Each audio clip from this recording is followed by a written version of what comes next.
Hai guys, welcome back to my channel bersama dengan aku Janice Ang. Dan hari ini kita balik with another episode of JJ View. Dan narasumbernya nggak cuma satu orang, kali ini kita rame-rame. Kita mau arisan soalnya.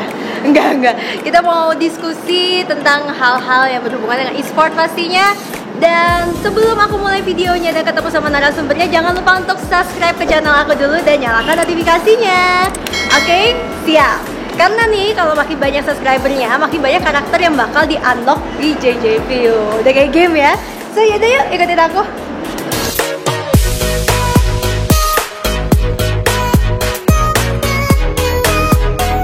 Hai guys. Nah, sekarang aku udah sama narasumber kita hari ini. Pastinya kalian mungkin udah sering banget melihat wajah-wajah mereka. Siapa? Ini harusnya. Wajah-wajah mereka ini biasanya menghiasi turnamen-turnamen, yaitu para caster. Ada Meloneta. Halo. Ya, Bapak Dejet. Terus ada Odipedia. Nah, kalau boleh tahu sekarang tuh lagi pada sibuk ngapain aja sih untuk turnamen apa? Masih turnamen. Lagi merambah ke mobile game. Nyoba karena kan nggak pernah ketemu sama gamersnya secara langsung nih. Jadi waktu beda kan kalau jadi caster sama panitia. Kalau panitia kan ngadepnya beda, caster beda. Jadi belajar aja. Nah, kalau Bapak Dijat sekarang sibuk apa nih, Pak? Sibuk ngurus anak, ngurus keluarga enggak? Ya itu salah satu bagian dari hidup yang baru kan, ngurus keluarga sama anak. Ngekes masih gitu. Sama itu juga Pak. Iya. Baru dua. Semoga baru satu gitu kan. Nah, masih ngekes, cuman sekarang lebih ke arah apa ya, kalau sebenarnya nggak muluk-muluk banget buat kayak kalau dulu kan weekend nyari banget kan biar dapat job segala macam. Sekarang santai sih karena ya priority utamanya kan udah keluarga ya, walaupun keluarga juga butuh uang, tapi eventnya nggak lagi yang kayak Kejar tayang banget ya gitu. Iya, kan? udah enggak karena udah cukup. Oh, udah cukup. Boleh udah cukup. Nah, yang ini sebagai satu-satunya pria yang belum beristri. Belum beristri tapi tidak single. Garis bawah ya. Gimana kesibukannya sekarang, lagi persiapan untuk kontes apa? Yang paling sering pasti MPL kan lagi regular season. Cuman gue tukeran sama Melon. Kalau Melon kan yang dulunya caster, terus sekarang mau kerja di belakang layar. Gue kerja di belakang layar, gue baru tahun ini mulai nge-cast lagi. Balik. Iya, kebalik. Gue baru mulai nge-cast lagi, soalnya kan 2018 vakum hitungannya. Ya, gue jarang ya banget. mungkin kayak sebulan sekali doang kita bareng sama Odi. Kalau dulu kan bisa sering banget gitu kan. Ya, jarang. Sampai event warnet pun kadang bareng dia. Iya. Event warnet bareng. Dulu semuanya startnya dari warnet. Sebelum di venue gede-gede kayak zaman sekarang gitu. Pas belum se-booming sekarang ini. Belum. Karena turnamen kayak every month ada aja. Every week. Almost every day malahan sekarang. Iya, malah hampir tiap hari. Jadi ini kan kalau aku perhatiin kayaknya kalian ini semuanya backgroundnya kayak dari PC ya. Iya. PC Gaming Master Race. PC gaming kan. Ini aja namanya Melon Dota gitu kan. Soalnya di doang. Di media kan semua game. Beli online. Beli on. Dulu enggak, soalnya kayak kalau ngomong kayak gitu kenapa? Kita kan lama ya. Kita mulainya masih udah berapa? 2013. 2013 kurang lebih 2013. Itu 2013 belum ada mobile games gitu loh. Jadi ya pasti mulainya dari mana dong? Dari PC lah. Seberapa penting sih caster itu perannya dalam industri e-sport? Kayak sebenarnya kalau turnamen gak ada caster bisa-bisa aja gak sih? Bisa. Jalannya kelar gitu. Iya, turnamen selesai. Ya, terus gunanya apa nih caster? Ayo. Kenapa kalian itu dibutuhkan? Ini kok memberikan kalian kesempatan untuk berani? Justru nggak bisa. Kalau bisa. Audi dulu. Kayak lu bikin turnamen warnet aja, mesti ada caster kan dulu. Iya. Kita ngomongin kayak ini benar-benar beda sih daripada kayak sport biasa. Lu nonton bola, lu kadang-kadang yang di arena, maksudnya yang di stadium, dia nonton bola, dia nggak nontonin kasternya gerak jebret gitu kan. Tapi kalau di game PC, mobile, semuanya butuh denger itu. Karena kalau enggak, ya gue nonton doang, gue liat layar gerak-gerak gitu kan. Dan kayak kadang-kadang gue nggak ngerti gitu apa yang terjadi, karena menurut gue mungkin juga karena gamenya lebih sulit atau gimana. Jadi kayak butuh orang yang bisa menjelaskan atau memberikan poin-poin penting. Lebih kompleks ya. Yes. Mobile game kan juga nggak bisa ditonton di in-game. Kalau di Dota kan bisa kita nonton di in-game. Nah, itulah kebutuhan caster kadang di situ. Jadi ketika caster masuk ke lobbynya, menyiapkan. Tapi belum poin- lagi advertise gitu. Ya, tapi poinnya kalau misalkan turnamennya jalan apa enggak tanpa caster ya jalan. Jalan. Tapi entertainnya enggak kalau menurut gua. Kalian sendiri selama menjadi caster ini pernah nggak sih melakukan kesalahan gitu saat itu? Sering lah,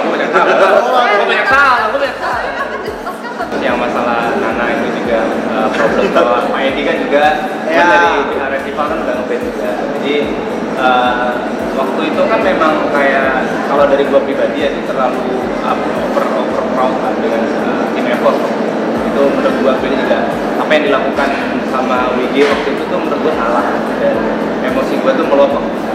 Dia waktu itu Melon, mungkin Jesse nggak tahu kali apa yang terjadi sama Melon dan Nana. Jadi Melon itu pernah waktu itu emang semuanya lagi dukung Indonesia kan. Dan ada satu insiden di mana Indonesia lagi dicoba dengan lagging, gitu kan, internet connection. Terus Melon agak sedikit marah mungkin waktu itu karena tiba-tiba di-unpause sama dia. Dan Melon mengucapkan kalimat-kalimat ya memang eksklusif sih wajar. Gue kalau nggak salah banting meja rekor 1. Ya. Itu overcrowdnya gue nggak tim EVOS karena kurang beberapa menit dan kalaupun itu menang dia bisa lolos besar. Itu udah gimana ya fans gitu kan dengan. Wah intinya kan udah waktu itu kan EVOS yang pertama kali hampir sejauh itu. Tapi ternyata gagal ya wajar sih kalau menurut gue. Tapi caster itu harusnya netral. Iya, seharusnya ya. Tapi itu yang Gue bingung.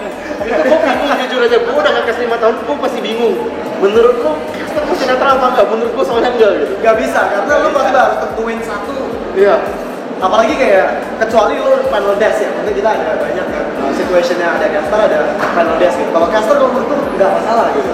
Kalau lu kayak melihat dari draft dan segala macam kayak kalian merasa oh ini kayak bakal game one side kayak misalkan biru misalkan cuma 1 kill, merah 30 kan kita mau netral gimana gitu. Ya lu nggak boleh menang 30. Dan kayak netral itu menurut gua nggak bagus dalam proses karena nggak menarik. Dulunya kayak oh iya ini nggak melakukan kesalahan, ini cuma kayak ini lebih bagus. Jadi kayak lu kelihatannya nggak berpihak tapi lu jadi nggak punya pendirian. Menurut gua di sana ya. Dan lu nggak bisa building ininya di mana? Iya, lu nggak bisa building story, lu nggak bisa building cerita karena storytelling di game. Ya, karena lu kayak ngekes kan lu pasti ada ceritanya kira-kira ini bakal gimana dan walaupun lu nggak dukung tim sebelah, kalau tim sebelah melakukan comeback kan jadi lebih bagus lagi gitu. Tapi itu biasa jadi orang kayak kalau comebacknya nggak terjadi kan kelihatannya ya one sided dukung tim A gitu. apa aja sih biasanya kesalahan yang sering dilakukan caster pemula? Karena sebenarnya kalau kita perhatiin tahun ini dan tahun lalu ini udah bertopiknya banyak banget lah kita ngeliat orang-orang caster yang bermunculan. Gak hanya orang-orang yang pengen jadi pro player, tapi jadi caster juga semakin banyak biasanya. Jadi biasanya apa sih kesalahan yang paling sering kalian lihat gitu kalau dari caster baru? Bukan kesalahan ya, bilang ngikutin. Ini pernah juga sih ya. Jadi banyak banget caster dulu itu. Caster penghancur yang atas nama Just for Fun. Iya. Kita senior ini kan ya emang dedikasi gitu. Kalian committed gitu Iya. Ada kok Jota, Didi, kita bertiga yang pengen ada caster dibayar, tapi bermunculan nih bocil-bocil ganggu caster Just for Fun. Tapi gue terima kasih sama mereka sih, karena dengan itu Imo pun bisa respon. Ya. Jadi maksudnya mana yang beneran mana bisa, yang bisa, mana yang main-main. ya gue nggak tahu ya. Mungkin kalau menurut gue kesalahannya mungkin malah nggak menganggap ini sebuah kesalahan atau dia pun nggak menganggap ini jadi kesalahan gitu. Kalau menurut gue ketika lo baru terjun ke dunia caster dan lo bukan menentukan satu game yang bakal lo tekuni, malah lo kemana aja nemplok sana nemplok sini, itu adalah sebuah kesalahan. Kenapa? Karena menurut gue ketika lo nemplok di Dota, nemplok di CS, kemudian besoknya atau minggu depannya lo nemplok di Mobile Legends ataupun di KOV, lo mau dapatnya dari mana sebenarnya? Apakah lo cuma mau coba-coba di semua game dan menjadi achievement secara pribadi atau gimana? Lo bisa nge-cast banyak game? Atau kayak kita gitu, maksudnya kayak Odi di Dota fokusnya gitu, gue di Dota, Melon di Dota gitu. And then kita jadi gitu kayak sekarang. Bukan yang, oh dulu gue coba CS deh, gue coba Dota, coba League of Legends gitu, enggak. Maksudnya kesalahannya kalau menurut gue adalah terlalu pengen coba-coba semua game, malah dia nggak tahu sebenarnya kamarnya dia ada di mana. Coba-coba sebenarnya nggak salah, asalkan nggak di event yang besar dibayar. Lu dibayar itu kan bener-bener berarti lu punya tanggung jawab untuk melaksanakan kerjaan gitu kan. Iya. Ini kayak nggak ada rasa tanggung jawabnya, makanya kayak menurut gue yang caster baru juga lebih dia bilang kayak kurang persiapan gitu kan.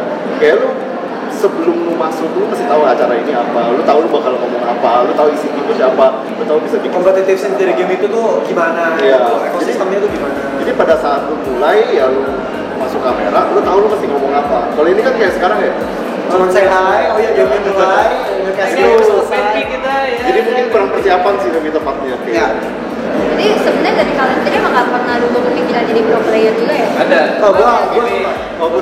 sempat. Oh, semua sempat. Gue sempat, semuanya sempat karena memang Ayo Dance Olim gitu, Olimpiade gue ikut gitu kan.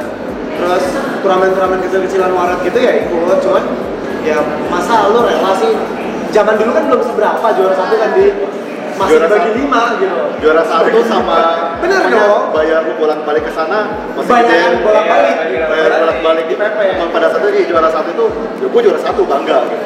Juara 1 aja. Ya, peduli amat itu seberapa. Iya. Gue gak ada duit ya, jadi kayak ngapain ya gini ya? Abis buat makan lo beli rokok kali ini. Balik lagi ke billing lagi. Iya. Kita langsung ngomong secara personal aja. Apa kan kata si Kasen itu pendapatannya? Kita langsung ngomong personal. Ini yang dikepoin netizen. Cukup gak sih untuk menghidupi kehidupan kita apalagi? Masing-masing. Menurut lo aja dia udah bisa jadi bapak, punya 2 anak gitu. Iya, ini Hidup loh. Kalau gue ya sebenarnya itu kan sebenarnya lifestyle sih. Ya gue masih bersyukur untuk gue di Malang. Nah kalau gue di Jakarta terus ya sama lo juga. Itu kan juga baru apa ya maksudnya bisa dibilang Ya, ada punya anak.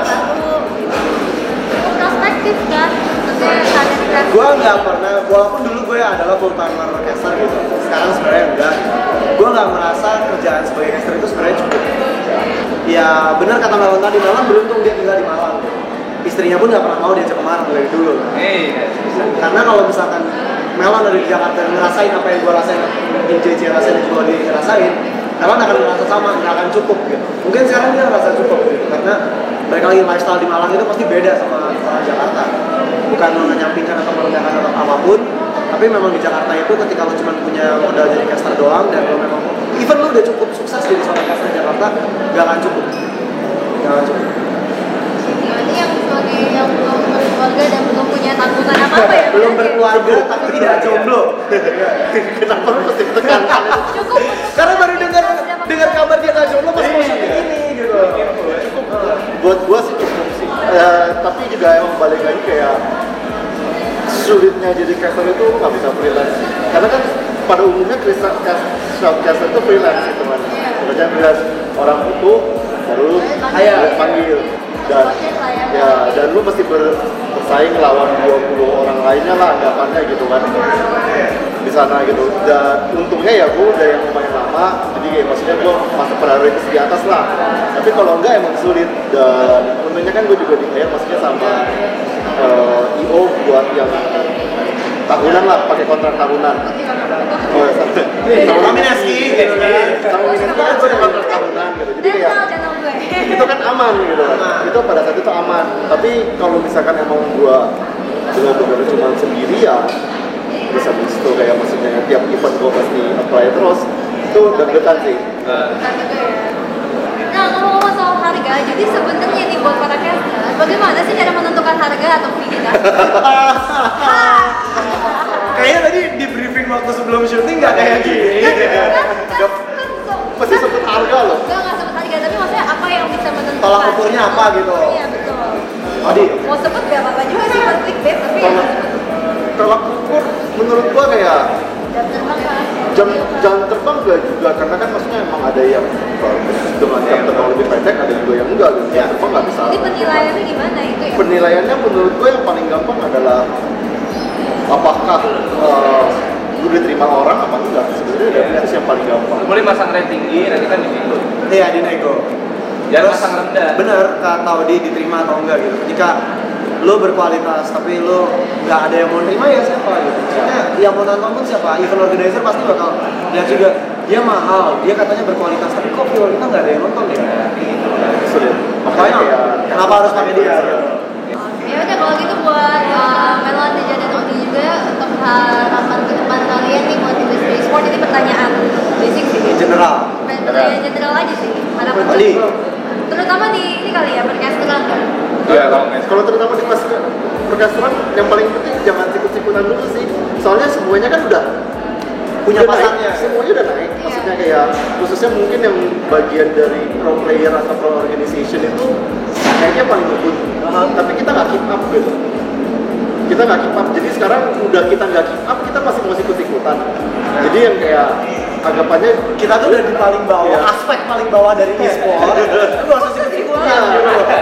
kalau lo sikut-sikutan ya berhenti di sana itu sih. Iya. menurut gue. Emang urutannya apa sih? Kok kalian bilang kalian Kalau Urutannya apa? Siapa yang paling atas? sekarang paling atas mungkin Io ya. Iya, Iyo, karena mereka yang punya acara gitu. Oh, And then pro player organisasi tim. Influencer. Influencer. influencer business caster. Iya dong. Iya, karena sebelum caster, influencer yang promoin acara. Iya. Satu posting berapa juta? Iya. Jadi main jadi influencer apa caster? Influencer lagi. Story kan ada loyang kue kan, itu kan 100% dananya gitu. Nah, 40% itu udah equal tuh. Mungkin berapa? 10%? 20 lah. Ini kan cuma topiknya aja. Nah, kita topik tuh yang 1% bagi 20 orang. Jadi menurut kalian apakah profesi caster di Indonesia sudah cukup diapresiasi atau belum? Cukup. Baru sampai Cukup. Tapi bisa lebih? Mendekati cukup. harusnya bisa lebih. Oke, kalau gitu terima kasih banyak untuk teman-teman kita hari ini. Ada Deta, Papa Deja. Tadi kita munculin lagi Instagramnya lebih sering guys. Papa Deja. Papa Deja biar bisa menjadi caster slash influencer. Slash influencer slash bisa swipe up ya. Slash bisa swipe hashtag, semoga bisa swipe up. Sebentar. Thank you, dan pastinya kita doakan juga agar industri e-sport makin maju dan para caster ini juga semakin banyak juga peluang. Amin. Dan buat teman-teman para caster baru juga artinya jangan takut ya untuk mencoba ya menjadi caster. Enggak. Jangan takut sama kita. Jangan takut sama Dikasih job kok, bukan malah diambil jobnya. Intinya kita kasih job. Gak ada ya kalian kayak ngebully ya. Gak ada kita kasih duit. Kita kasih duit gitu. Bulinya pakai duit nih. Asik banget. Oke sekarang, oke. Duit ya. Oke, kalau gitu jangan lupa lagi kalau misalnya kalian belum subscribe, untuk subscribe di channel aku jadi dan juga subscribe pada channel Oh iya, ada di sini. Iya, ada loncengnya. Terus jangan lupa juga untuk subscribe ke channel mereka. Nanti aku bakal post linknya di description juga. Terus kita munculin juga somewhere here. Yeay, ada di sini lah ya. Ya, di sini somewhere di videonya akan kita munculin. Like dan share dan kasih video ini ke teman kalian. Siapa tahu yang pengen dan tertarik jadi caster. Yang penasaran sama gaji caster gitu. Ya, nanti title-nya itu tuh. Gaji caster. Ini loh ternyata gaji caster di Indonesia. Terus Segini loh, gitu. Title-nya itu guys. Gede banget. Gede banget. Galor gitu. Iya, Oh ya Allah. gaji caster bikin pusing gitu kan. Pusing. Waduh, gaji caster gede banget. Jadi kapan closingnya ini tadi udah bilang subscribe. Udah mandatory closing. Iya, closing